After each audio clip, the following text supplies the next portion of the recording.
Restaurant को बोले bye bye और घर पर बनाए butter garlic stir fried veggies, बहुत मजेदार और क्रंची। अब कोई बोरिंग खाना नहीं, लेकिन इससे पहले हमारे चैनल को लाइक और सब्सक्राइब करना मत भूलिएगा।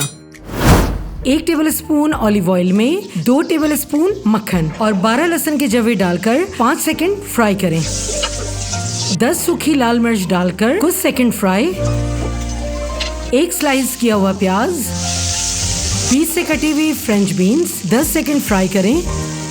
अब इसमें कटी हुई रेड कैबेज और 20 से स्लाइस की हुई हरी मिर्चें डालकर मिक्स करें। हाफ टीस्पून नमक और ब्लैक पेपर और 2 टीस्पून सेसमी सीड डालकर कुछ सेकंड फ्राई करें और डिश आउट कर दें। सब्जियों को ओवर कुक बिल्कुल ना करें और हमारा बहुत ही मजेदार butter garlic stir fried veggies बिल्कुल तैयार। Korean mince bowl, steam rice और सैलेड के साथ सर्व करें।